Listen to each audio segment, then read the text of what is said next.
Your brain is the most powerful weapon in the world.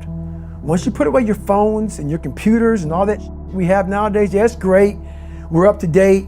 But your brain is the only thing you have when you're going through depression, when you're going through hard times, when you're going through death, real life. You can't Google that, man. You're alone. You're alone. You may have a shrink you're going to, you may have a best friend you're going to, but there's 24 hours in the day where you're alone in this brain, and your brain is talking to you in all kinds of ways, and it wants to control you and pull you in these different pockets. If you can't control your own brain and your brain controls you, you got to tell your brain where you want to go and how you want to go and how you want to get there. You got to control it. If not, it's over. What existed for me was, okay, man, how am I going to make this work? And all I knew back then was hard work. The only way anything gets accomplished. That's all I heard back in those days. You gotta work hard. You gotta work hard. I'm not getting I can't get this paragraph. I can't remember what the f***'s in this paragraph to pass this test to get in the military. Read again. Still not getting it. Read again. But if you're not getting it, write it out. And that's how I started learning. Okay, well, I gotta write out everything I do. And then write it out again, and write it out again. And guess what happened? I got it. I can't swim. I'm negative buoyant. Go back again. I can't swim. Go back again. Go back again. Go back again. I got it. I realized if I keep going back and going back and going back until the just becomes, your mind will say, okay, we're gonna figure it out. Because he is not going to stop.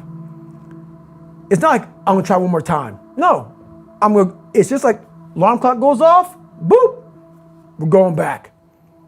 I can't read right, we're going back. I gave myself no way out, and my mind realized that. They said, okay, we're gonna adapt and overcome now. Like a lot of people say, trying hard. Your mind knows, man. It knows this guy's bull. Me, man, this guy's lying. There's no truth behind it. When I was in Navy SEAL training, people go, how were you there for 18 months? The program was only 6 months long. You were in 3 hell weeks in 1 year. No one's ever done that. How did you do that? I talk about the new norm. When I lived in a $7 a month place when I was growing up for a short period of time, I loved it. I didn't know any different. That was my norm. Once we moved out of that place, we moved to a $236 a month place. I was like, I never want to go back to that little piece of shit.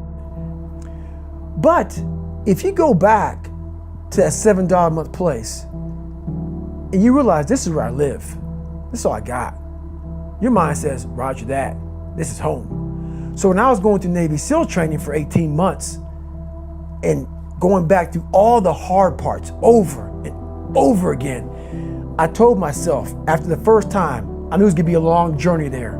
My body was breaking down. It was just how it was going on. I said, you know what? This is my new norm. So my mind said, it's like going to work. Like you go to work, you put your suit and tie on. I go into suffering every day. Every day, suffering, being broken, duct taping my feet up, stress fractures, shin splits, being broken. This is my new norm. And your mind says, if we're not broken, this ain't normal. We gotta be broken. So then your mind starts to get tougher and tougher and more callous. People go, how did you run on broken feet? Broken shins. My mind knew this is how we operate. We're in Navy SEAL training. This is what we are. I became hell. And that became my new norm. I gave myself no way out. There was nothing outside these walls of hell. Nothing. I love God, but for a short period of time, I became the devil because that was hell. I became the boss, the owner, the CEO of Navy SEAL training. That was my mindset. And that's how you get through things. You immerse yourself in wherever it is, and you become that. You become that and give yourself no way out. When I was 297 pounds and I was fat as hell trying to be a Navy SEAL, the scariest thing in the world to me, even to this day, was that could have been the rest of my life. I thought then I was trying hard. That's the scariest thing in the world. I thought then 297 pound, working for Ecolab, spraying for cockroaches, making $1,000 a month. I thought that was me at my 100% potential. Come to find out, a few years later, I wasn't anywhere near that. 106 pounds less, graduated Navy SEAL training, went on to do all these other things. Looking back on that, that was me trying hard. That's why people gotta understand, what is in us, we have no idea until we start trying hard.